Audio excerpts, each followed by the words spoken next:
Voltamos à nossa carta de Paulo aos Efésios. Essa é a nossa 9ª mensagem dentro da carta. E talvez você, se estivesse aqui, tenha lembranças da nossa última mensagem, que foi baseada no texto de Efésios, capítulo 2, versículos 1 a 3. Naquele texto, a definição que Paulo trouxe para toda pessoa no seu estado natural, isso é, sem nenhuma experiência com Deus, é que ele classifica essas pessoas, e todos nós ou estamos nessa condição, ou passamos por essa condição, como ele diz ali, estamos mortos. A ideia de morto ali não significa a existência da vida biológica que nós temos, mas sim a incapacidade de um efetivo relacionamento com Deus. Dado 3 fatores que são apresentados naquele texto e que nós exploramos naquele domingo, nós estamos mortos. O que significam esses fatores? O primeiro deles é que todos nós vivíamos num sistema que ali no texto é chamado de mundo, segundo o curso deste mundo, que mostra que esse sistema que é contrário a Deus, resistente a Deus, é um sistema em que todo ser humano está nele, se encontra nele. Em segundo lugar, como um sinal da morte, nós vimos é que está andando de acordo com as instruções e orientações do diabo. Esse mundo, por mais que possa parecer que está acontecendo, na verdade ele é um sistema organizado e coordenado. E as Escrituras colocam que o príncipe deste mundo, o Deus, em letra minúscula, desse mundo, é o próprio diabo. Não bastassem essas 2 características, que eu diria são fatores externos, ele menciona no versículo 3 um terceiro aspecto que caracteriza alguém que é morto espiritualmente, que é o fato de que ele anda segundo as inclinações do seu coração pecaminoso. Ou seja, não é simplesmente ser vítima de uma ação externa do mundo ou do diabo que nos torna mortos. Não, há dentro de nós a cumplicidade com esse sistema contrário a Deus. Há dentro de nós a cumplicidade com a proposta que vem do diabo. Então vejam, nessas condições, considerando esses 3 fatores, andar de acordo com o mundo, andar de acordo com a instrução do diabo, e o nosso coração com todas as suas inclinações pecaminosas, que nos torna cúmplice, nos coloca na condição que, como ele diz no versículo 1, e vai repetir mais adiante, nós estamos mortos ou estávamos mortos. O que podemos fazer? O que um morto pode fazer por si mesmo? O que alguém que é escravo pode fazer por si mesmo? A questão é, nós não podemos fazer nada. Se não é Deus que, de fora desse ambiente, intervém e muda a nossa história, continuamos escravos do mundo, escravos do diabo, escravos do nosso coração pecaminoso. A expectativa é sair dessa circunstância de separação de Deus, de impedido de relacionamento com Deus, é que Deus faça alguma coisa. Você já ouviu a expressão, é como chutar cachorro morto? A ideia é que o que um cachorro morto pode fazer por si mesmo? Nada. E alguém pode ter, digamos assim, uma certa crueldade, em, além de ver o bicho com tudo que passou, ainda destratá-lo com chute. E de certa forma, pensando em nós como estávamos, vejam, escravos do mundo, escravos do diabo e cúmplices desse mundo e do diabo, na condição de morto espiritualmente, de repente poderia Deus simplesmente chutar esse cachorro morto. Vocês não são ninguém. Vocês não são nada. Mas nós vamos ver de uma maneira diferente uma manifestação que destoa com a nossa realidade, que é fruto da ação de Deus. O fato é que o caos que se estabelece na sociedade humana, por conta desse homem escravo do mundo, do sistema, e escravo do diabo, e o seu coração inclinado para o mal, essa é uma oportunidade de a gente conhecer quem é Deus. Você conhece o ditado que diz: a oportunidade faz o ladrão? Eu creio que esse provérbio está errado. A oportunidade não faz o ladrão. A oportunidade revela o ladrão.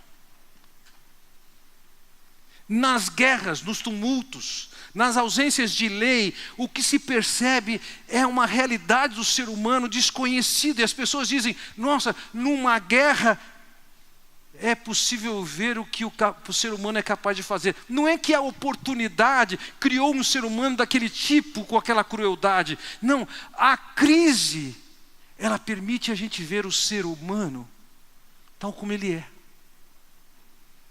Da mesma maneira, a crise humana, na condição de morto, nesses 3 pilares que nós consideramos até ainda agora, nessa crise humana nós temos oportunidade de conhecer quem Deus é.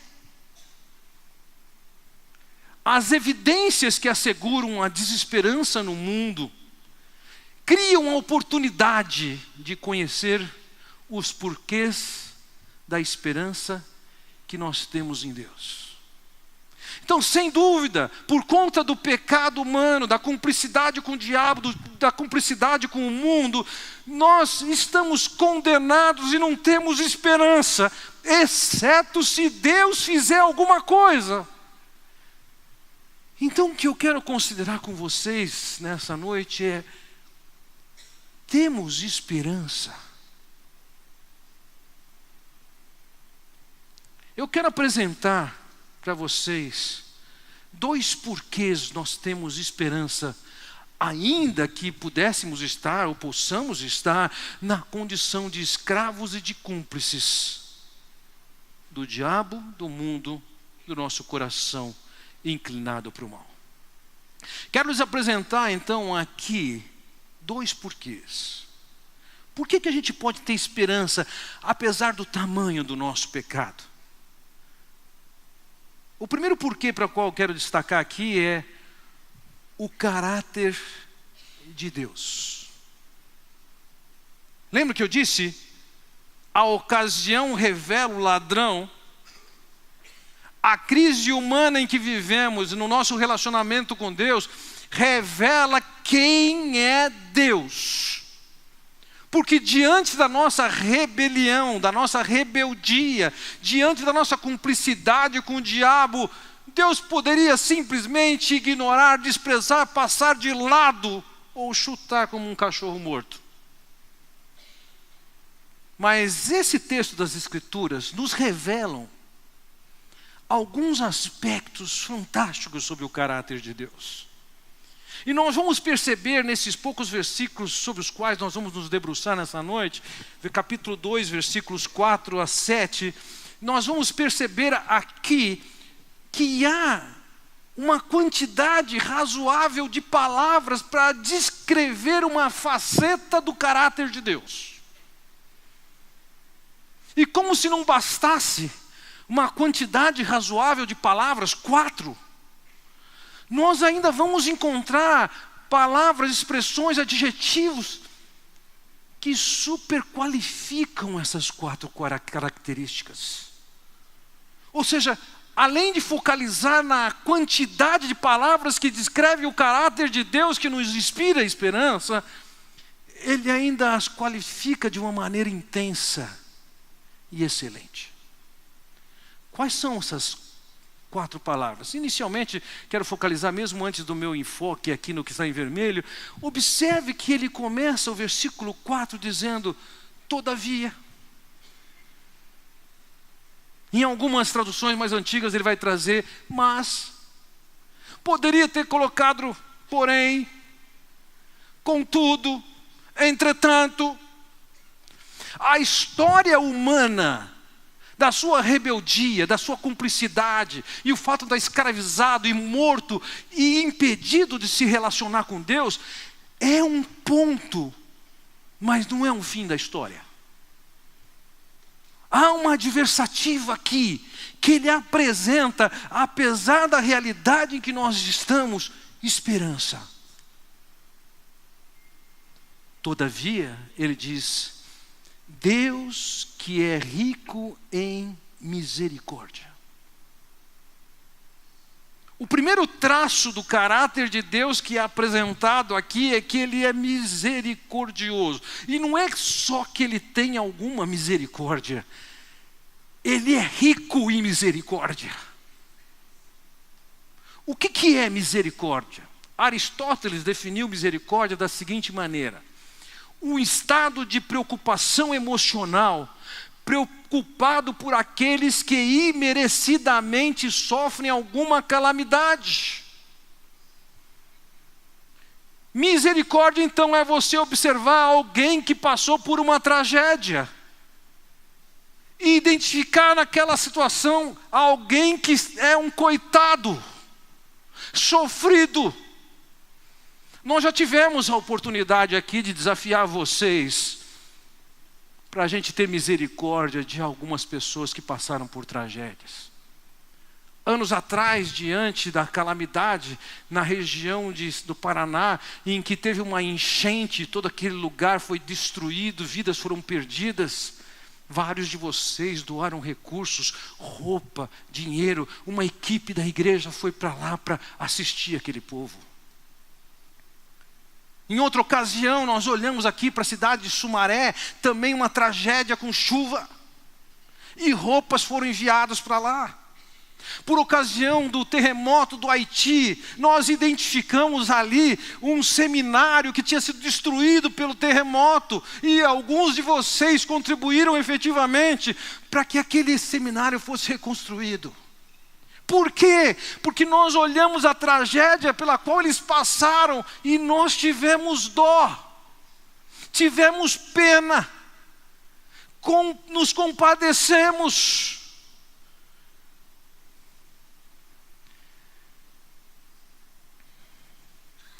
Veja, há uma distinção aqui de misericórdia conforme a definição de Aristóteles e também a definição dos dicionários. Os dicionários vão dizer, é justamente um ato de compaixão, um sentimento de compaixão por alguém que está vivendo numa condição de miserável. Mas no nosso caso há um agravante. E o agravante é, nós não fomos simplesmente vítimas de ações externas, sejam elas impessoais ou sejam elas ato de um terceiro. O diabo agiu para nós estarmos nessa miséria, sim. O sistema mundano cria esforços e estabelece estratégias de nos separar de Deus, sim. Mas nós somos cúmplices. Não chegamos nessa condição sem merecer. Primeiro, o nosso pai Adão fez uma escolha de romper com Deus e seguir o próprio caminho, e nele todos nós estamos representados, goste você ou não. Segundo, na nossa vida, nós fazemos as escolhas. E o nosso coração pecaminoso se manifesta, e se manifesta nos levando a pecar e desobedecer a Deus, a ignorar a Deus e desprezar a Deus. Então a condição trágica de morto espiritualmente, escravo do diabo, escravo do mundo, com o coração comprometido e cúmplice dessas coisas, não nos torna uma simples vítima. Não foi uma tempestade que aconteceu em nossa vida. Nós fizemos também por. E pensando no aspecto de um Deus absolutamente justo, ele poderia dizer: vocês escolheram. Toma o seu caminho. Toma o resto do cálice que vocês tomaram. Assumam as consequências. Entretanto, o texto nos diz que Deus é rico em misericórdia. Ele olha para o nosso estado e Ele se sensibiliza, ainda que tenhamos culpa também. Ele olha para o nosso estado de morto e tem pena, e se compadece, e tem dó. Talvez Ele pudesse, como você e eu, quando assistimos uma tragédia num jornal, na televisão, esquecer isso logo depois que passa para a próxima notícia, ou para o intervalo, ou muda de programa, e você já esqueceu o que aconteceu com os outros.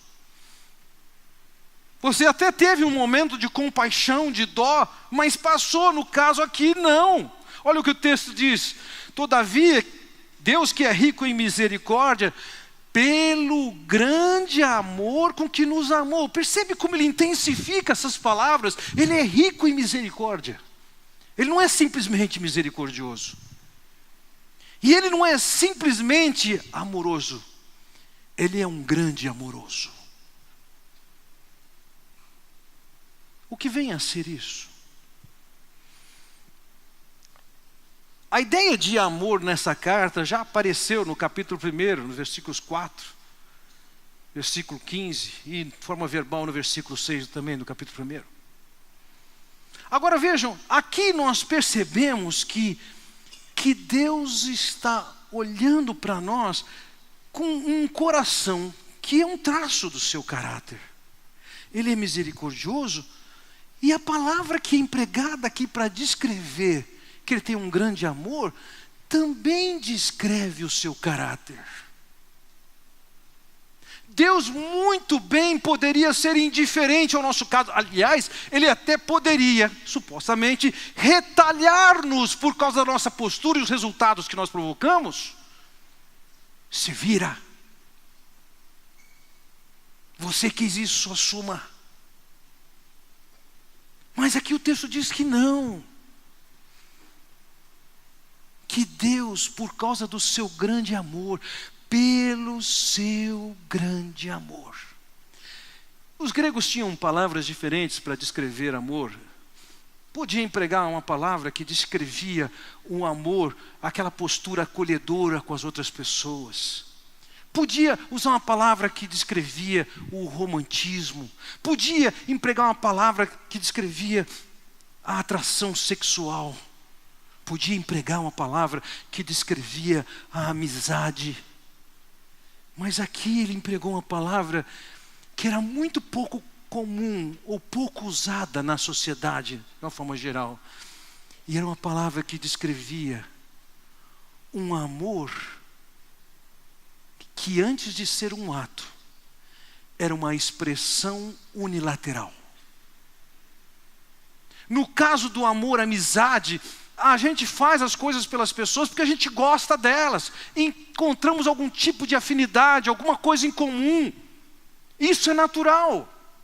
Entretanto, esse caso de amor aqui é um amor em que Deus, esse Deus que é rico em misericórdia, Ele também manifesta uma predisposição para nós de manifestar seu amor, embora Ele não encontre nada agradável em nós. Nós somos os rebeldes, os cúmplices, o súdito do diabo, o seguidor do sistema. Mas isso não demove Deus do seu caráter. O seu amor é imutável.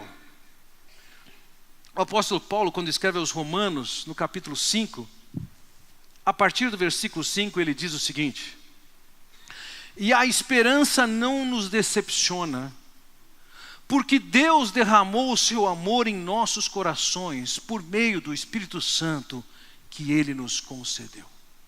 Vejam, Deus derramou o seu amor em nossos corações. E ele explica o que é isso. De fato, no devido tempo, quando ainda éramos fracos, Cristo morreu pelos ímpios. Os ímpios aqui somos nós. A expressão do amor de Deus é que Ele toma medidas desproporcionais. Os ímpios não merecem a atenção, não merecem o cuidado. Os ímpios têm o que eles merecem. Mas Deus mostra o seu amor amando os ímpios. E no caso aqui, Ele diz, Cristo morrendo por nós, na condição de escravos e súditos do mundo, do diabo, cúmplices disso. Versículo 7 ele diz, dificilmente haverá alguém que morra por um justo. Pelo homem bom talvez alguém tenha coragem de morrer. Nesses últimos tempos temos visto algumas pessoas que têm se exposto a risco, inclusive com consequências da própria morte, para resgatar alguém de uma situação crítica. Poucos anos atrás vimos o caso de um homem corajoso que vê uma mulher na escadaria da Catedral da Sé em São Paulo, sujeita e debaixo da mira de uma arma. E ele intervém, e ele perde a sua vida para libertar aquela mulher. Nós não sabemos o que passava na cabeça daquele homem, mas provavelmente ele não estava entrando naquela situação para perder a sua vida em favor daquela mulher. É possível que alguém perca a sua vida em favor de uma pessoa boa. Ele diz, é possível que a gente encontre isso. De certa forma, quando vemos bombeiros fazendo o que fazem, é possível. Mas no nosso caso, no versículo 8 então ele diz, mas Deus demonstra o seu próprio amor por nós. Cristo morreu em nosso favor quando ainda éramos pecadores. Esse Deus que teve misericórdia, dó e compaixão de nós, não ficou somente nisso. Ele também nos amou, e o amor aqui significa ter enviado o seu filho ter aceitado vir, assumido a forma humana, e naquela condição de humano, sem pecado, levar o juízo e a condenação do nosso pecado naquela cruz. Por quê? Por amor. Merecíamos isso? De forma alguma. E por que ele fez? Porque Deus é amor. Deus é misericordioso, Deus é amoroso. Nós não merecíamos isso. Mas há um texto de João capítulo 15 que diz, ninguém tem maior amor do que este, de dar a alguém a própria vida em favor dos seus amigos. Na verdade, o Senhor Jesus deu a sua vida em favor dos amigos que eram amigos dele naquele momento. Como talvez alguns de nós aqui possamos ser chamados de amigos de Deus. Possamos ser chamados de filhos de Deus. Membros da família de Deus. Mas quando Ele deu a sua vida, nós não éramos amigos. Nós não éramos filhos. Nós éramos ímpios, perversos, cúmplices, escravos, mortos. Mas Ele amou. É um traço do caráter de Deus. Há uma terceira palavra que eu destaco aqui, agora ainda olhando para o versículo 5, ele diz, deu-nos vida juntamente com Cristo, quando ainda estávamos mortos em transgressões, pela graça vocês são salvos.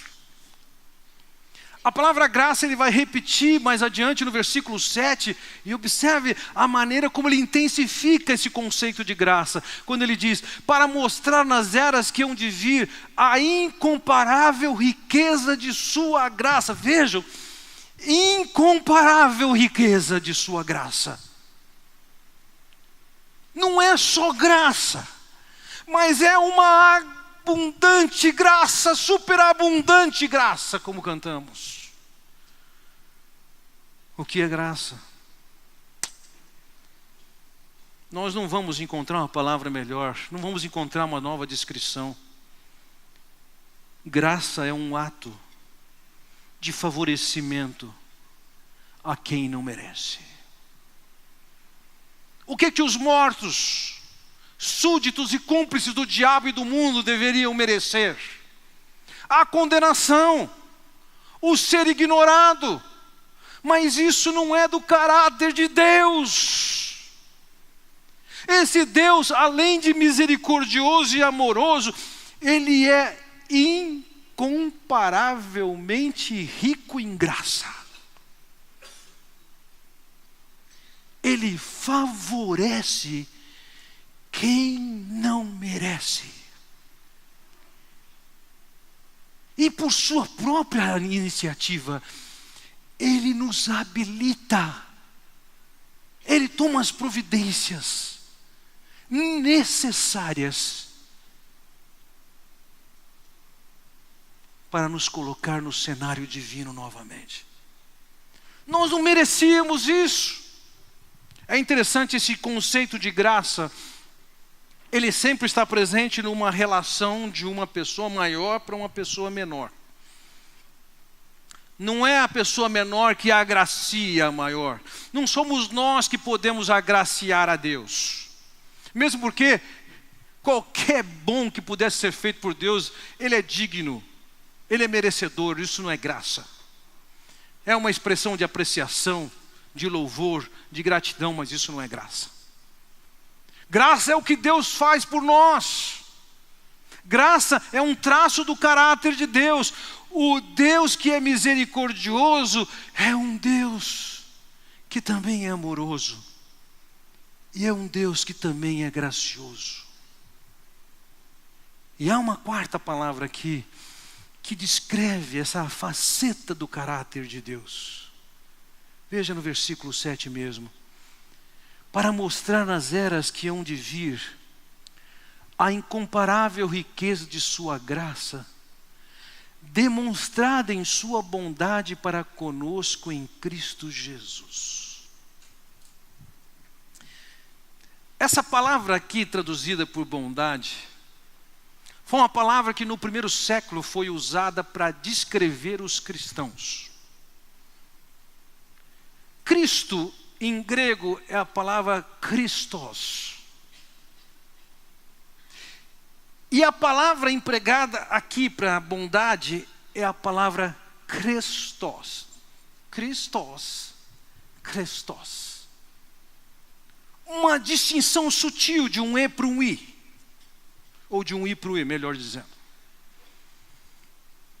Essa palavra, bondade, é uma palavra que caracteriza a Deus e que tem que caracterizar os filhos de Deus. E que caracterizou os filhos de Deus. Mas o que ela significa? Essa palavra teve outros usos na Bíblia, e olhando para esses outros usos da Bíblia, a gente pode entender um pouquinho do significado dela. Por exemplo, em Lucas capítulo 5, versículo 39, lemos assim: e ninguém depois de beber o vinho velho prefere o novo, pois diz, o vinho velho é melhor. A palavra Christos aqui é o melhor.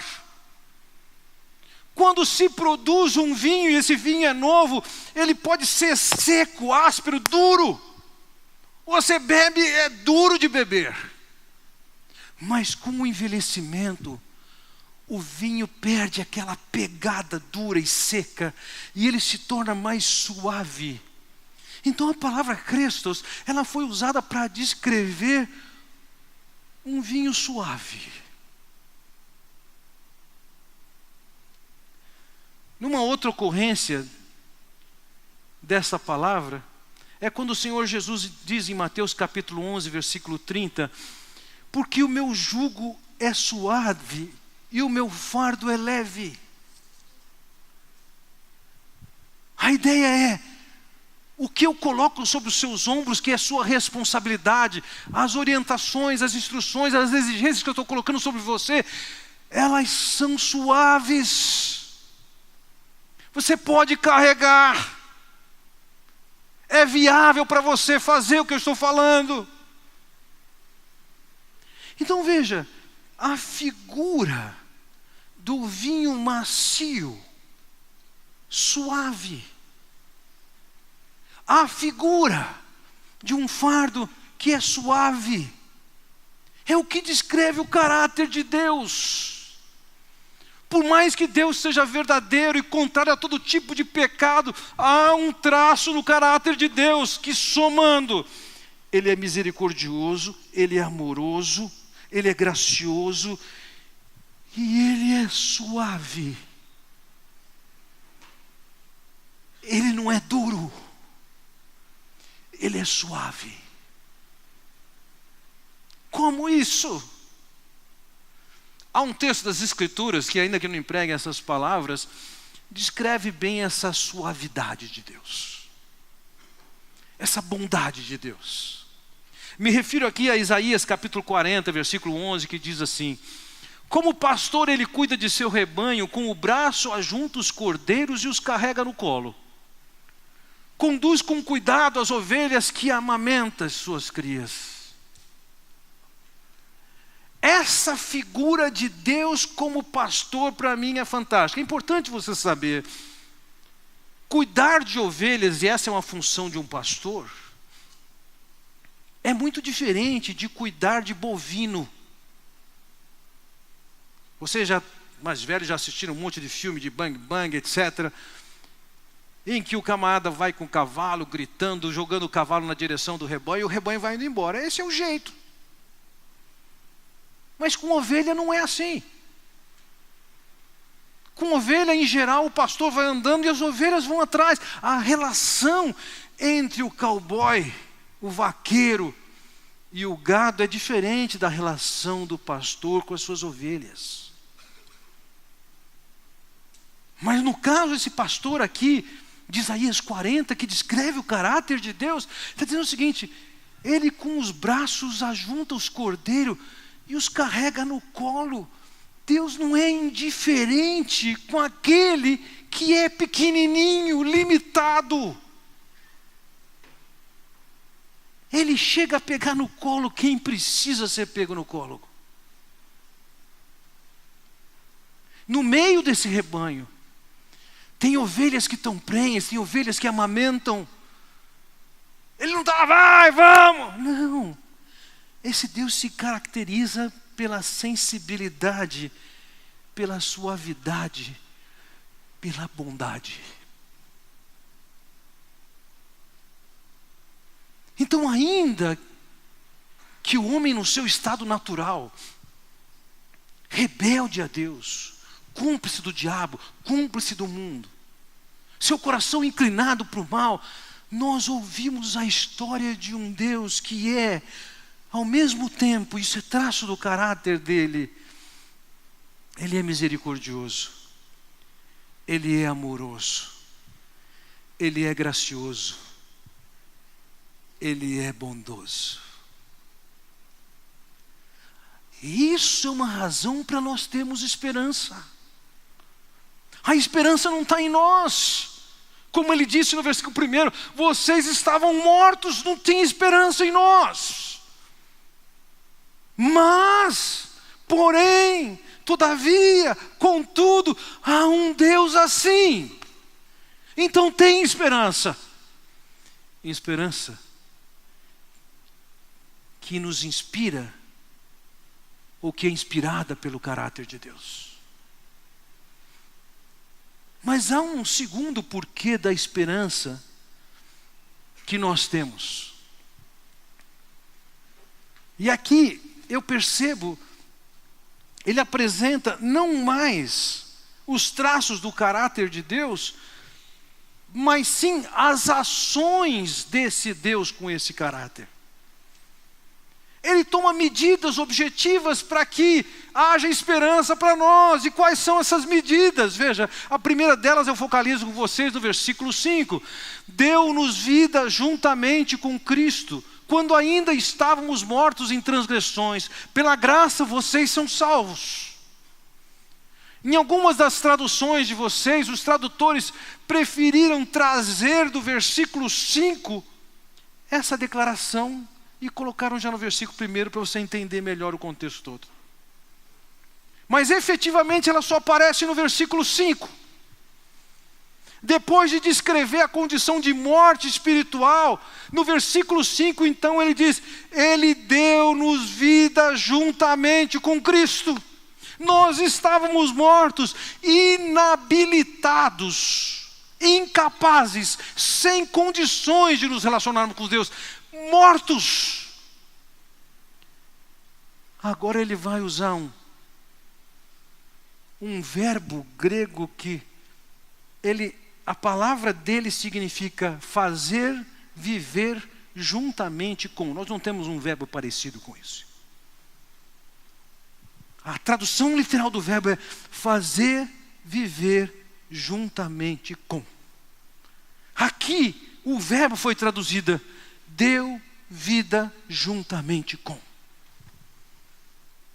Nós estávamos mortos, impedidos de nos relacionar com Deus. Mas o que aconteceu? No versículo 6 ele traz uma luzinha para nós. Quando ele diz, Deus nos ressuscitou com Cristo. Veja, ele não está falando aqui da ressurreição futura. Ele está falando de uma ressurreição que quando ele escreve é passada. Ele está falando que quando o Senhor Jesus Cristo ressuscitou, Ele também ressuscitou trazendo vida para quem crê. Ou seja, na sua morte, nossos pecados foram pagos. E quando desfrutamos pela fé da providência da sua morte, nós estamos incluídos na ressurreição de Cristo. Assim como Ele foi vivificado, Ele foi ressuscitado por Deus. Aqueles que creem agora passam a ter uma vida, são uma nova criatura, passam a ter uma vida da natureza divina. Ele não está falando aqui sobre essa morte física, ele não está falando da bios que nós temos. Nós tínhamos vida e ainda temos por algum tempo. Ele está falando que nós estávamos mortos em termos da incapacidade de nos relacionar com Deus, e agora ele está dizendo, Ele deu vida para nós, e aqui significa, agora nós temos a Zoé,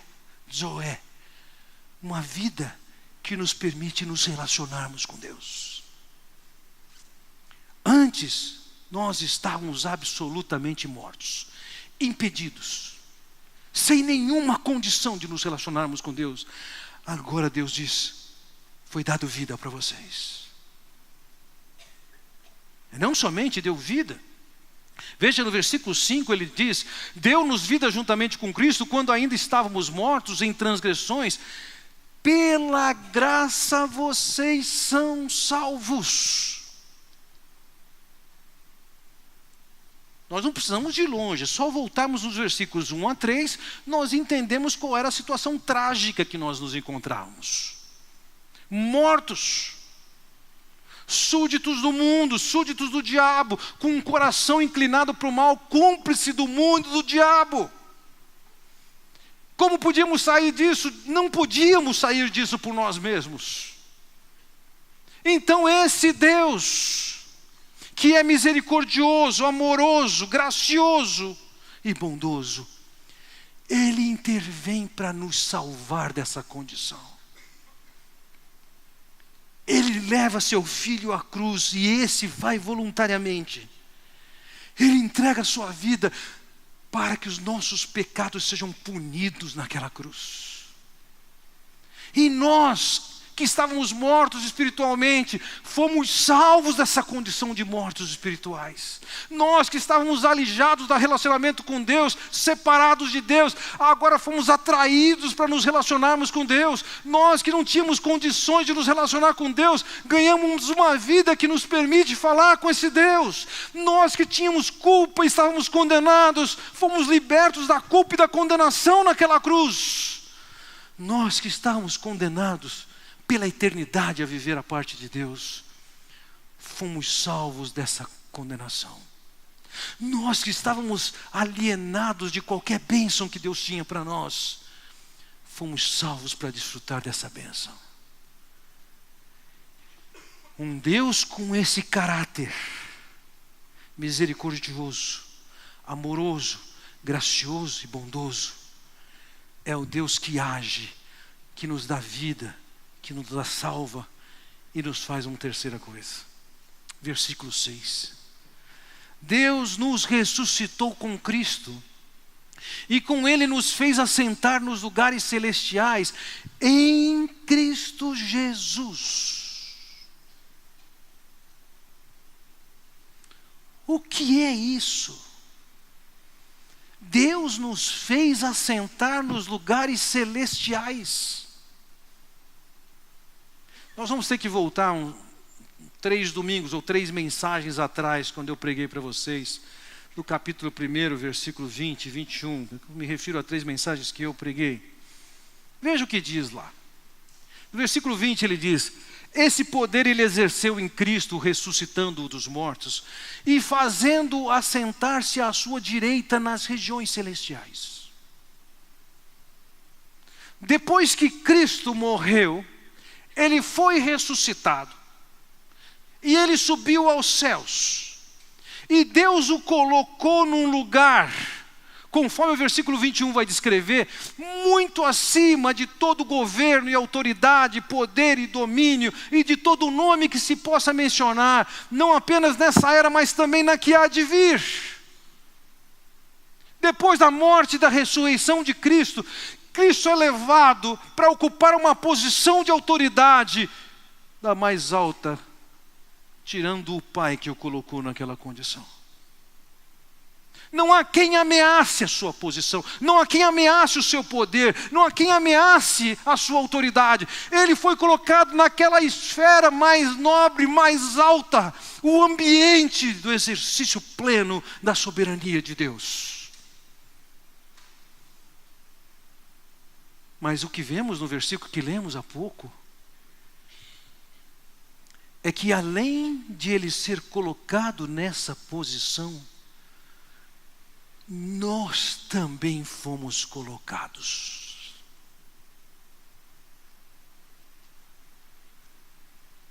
Deus poderia nos colocar em tantos lugares, poderia deixar onde nós estávamos na condição de mortos, mas Ele está dizendo: não, eu estou salvando vocês dessa condição, eu estou dando vida a vocês, e eu tenho um lugar reservado para vocês, onde eu estou. Não é um lugar qualquer.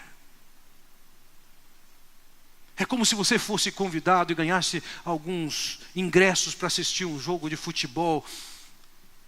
E quando você descobre, o ingresso que você pegou está lá no fim do estádio. Você não enxerga quase nada. Deus não nos colocou nessa esfera. O texto diz que Ele nos colocou assentado nos lugares celestiais, nas regiões onde Deus tem o seu trono. Isso é pouco. Que grandeza! Nós não merecíamos, mas por quê? Por quê? Porque Deus, o Deus que é misericordioso, Ele é amoroso, Ele é gracioso, Ele é bondoso. E Ele toma as providências necessárias para nos acolher como seu rebanho em torno dEle e nos colocar assentado nos lugares celestiais. A citação de Paulo em 1 Coríntios capítulo 2, versículo 9, cabe aqui. Nem olhos viram, nem ouvidos ouviram, nem jamais penetrou em coração humano o que Deus tem preparado para aqueles que o amam. Ninguém falou da grandeza desse amor de Deus. Ninguém pôde ouvir isso. Ninguém viu tamanho amor. Ninguém nem imaginou tão grande amor. Nem olhos viram, nem ouvidos ouviram, nem mente humana nenhuma seria capaz de imaginar que esse Deus olharia para uma sociedade tão calamitosa, vítima e cúmplice,